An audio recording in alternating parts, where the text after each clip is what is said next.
Bon, je vous montre les différents types de forêts. Donc le forêt à queue cylindrique et le forêt à queue conique. Le forêt se compose de différentes parties. Vous avez le corps du forêt jusqu'ici, depuis l'extrémité jusqu'ici. La partie là qui s'appelle le collet, qui comporte la matière du forêt, donc HSS pour nous, et le diamètre du forêt. La partie conique ici et l'extrême ici, le tenon. Le tenon sert à entraîner le forêt quand il est monté dans la machine. Sur le corps du forêt, on a donc des parties qui brillent un petit peu ici, qui sont calibrées au diamètre, qu'on appelle les listelles. Ici, on a les gougures qui servent à dégager les copeaux. Et puis, on a donc la pointe du forêt qui est affûtée à un angle qui varie entre 80 degrés et 120 degrés. Voilà. Vous avez ici un forêt centré qui est très court, avec un affûtage, enfin une partie active à chaque extrémité. L'avantage de ce forêt, comme il est court, il est très rigide. Et pour amorcer un trou, on est vraiment précis, le trou se centre juste en dessous du forêt. Par contre, si j'amorce un trou avec un forêt qui est de plus petit diamètre, le forêt va, comme il est souple un petit peu, il va se déformer, il risque d'aller, le trou s'amorcer un peu plus loin. Un autre modèle de forêt, un forêt à trépan. Donc vous avez un corps ici qui supporte un forêt qui permet de centrer un trou, de percer un trou. Une fois que le forêt arrive sous la partie cylindrique, là, c'est ce qui va guider quand celui-là va amorcer. Alors, le réglage se fait au moyen de la vis là pour écarter plus ou moins l'outil par rapport à l'axe du forêt. Le rayon du trou est donc de l'axe du forêt au bord extérieur. Ce forêt est réservé pour les produits fins, les tôles, jusqu'à 5-6 mm éventuellement. Bon, un autre forêt qui est réservé pour le bois, moi je m'en sers pour le tournage sur bois ou sur la perceuse. C'est moi qui l'ai fabriqué, donc c'est une tige, un morceau d'étiré qui est fendu, j'insère dedans un morceau d'acier. Sur le tour à métaux, je tourne le diamètre. Je ressors avec un outil une petite pointe ici. Et après, l'ajustage se fait à la main. Ici, je fais un petit coupoir qui vient couper l'extérieur du trou, faire une petite coupe verticale. Et après, j'ai la partie là où il y a un angle de coupe, j'ai creusé avec une meule, de manière à pouvoir dégager le copeau. Le copeau s'enroule dessus et sort du trou. Le montage du forêt dans la perceuse se fait donc à l'aide du cône entraînement par le tenant. Et si le cône de la perceuse est plus gros que le forêt, on adapte un cône ici. Le tenant vient dans la rainure ici. On le serre un peu en tapant. Et quand on veut démonter, avec un chasse-cône, on l'introduit dans la fente et on fait levier pour démonter le forêt.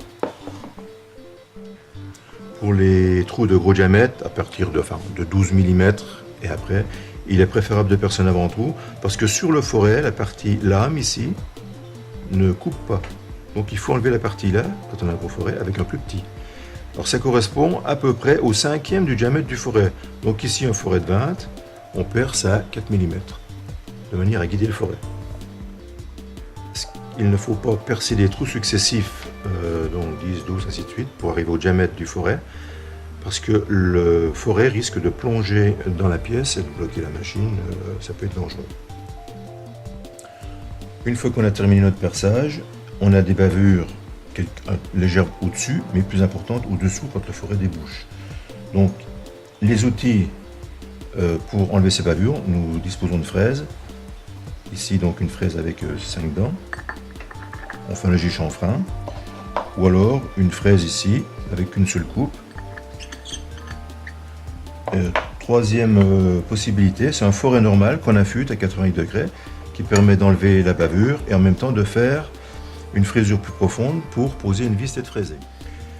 Le trou qui est percé permet de positionner une vis soit à tête plate ou donc cylindrique ou hexagonale. Si nous avons une vis tête fraisée à poser, il faut usiner une fraisure qui s'usine avec un forêt qui est affûté ici à 80 degrés. L'angle du forêt est 80 degrés. Donc on le met sur la perceuse et on s'arrête pour voir si la vis, la fraisure correspond et la vis doit être quelques dixièmes en dessous de la surface de la pièce.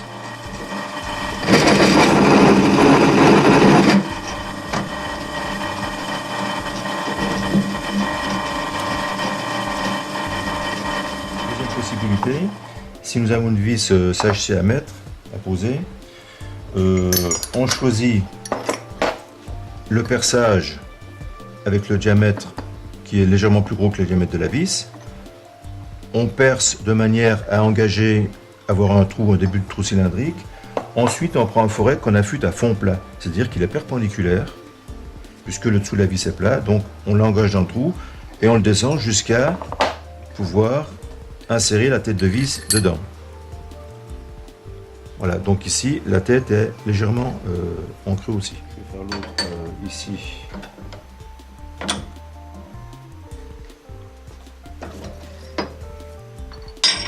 Il faut le cylindrique avant.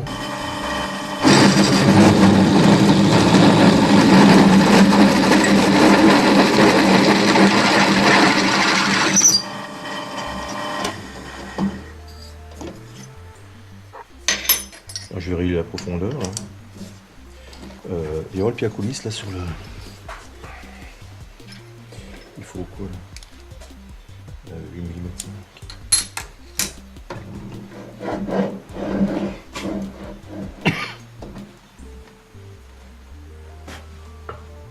Alors, 1, 4, ça fait 5, 4,5, 84.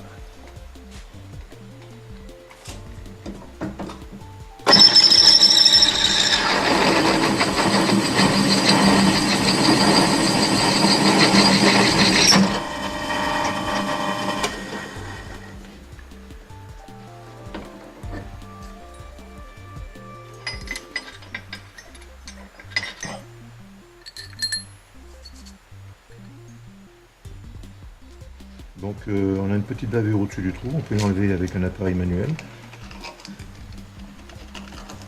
Vous avez la possibilité de percer un trou débouchant, donc qui traverse la pièce, ou un trou borgne qui s'arrête dans l'épaisseur de la pièce.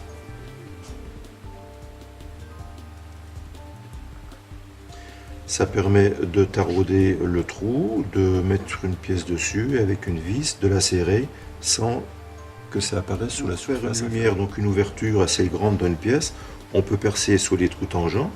Donc en fonction du diamètre du foret, à chaque fois on reporte le diamètre du foret, qui peuvent être percés en nombre pair ou nombre impair. Ou alors des trous séquents qui débouchent en perçant un nombre impair. Donc on percera 1, 3, 5 et ensuite on perce 2 et 4. Le traçage doit être précis. Si l'anthrax est mal positionné, le trou va déboucher dans le trou voisin. Pour percer un trou, il est important de faire un traçage, donc avec une pointe à tracer. Ici, je trace une perpendiculaire sur ma pièce. À l'aide du trousquin, je trace l'axe. Voilà. Ensuite, à l'aide d'un pointeau, je vais pointer sur l'intersection des deux traits. La position du pointeau, on le pose sur l'annuaire, on pose le doigt et on prend appui sur le doigt pour le poser avec précision sur le tracé, sur l'intersection des traits. Ensuite, on le relève et on donne un léger coup de marteau. On contrôle le fond du trou, le point blanc, s'il est bien à l'intersection des pièces. S'il est un peu déporté d'un côté, on le repousse légèrement vers le côté qui doit aller. Et une fois qu'il est bien, on frappe de manière à pouvoir guider le foret.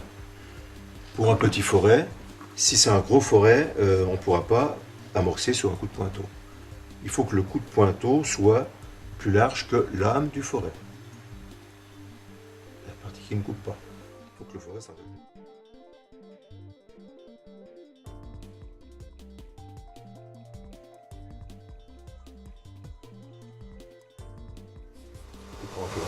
On peut identifier empiriquement les aciers par rapport à leurs étincelles.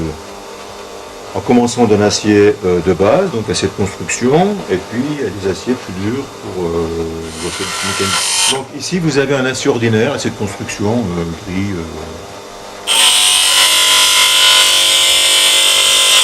Les étincelles forment des fils sans éclatement.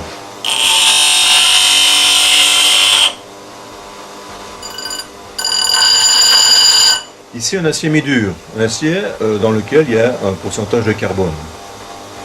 On voit les étincelles qui sont assez allongées, mais il y a des éclatements.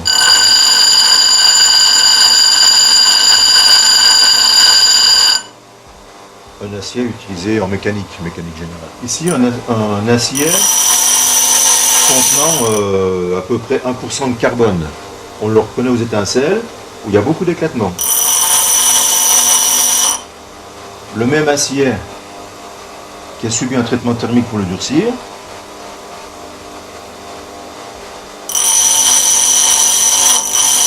On a un peu plus d'éclatement du fait qu'on a durci l'acier. Ici on a une corde à piano, c'est un acier qui est très très dur, un acier à ressort. Beaucoup d'étincelles, très très fines et beaucoup d'éclatements.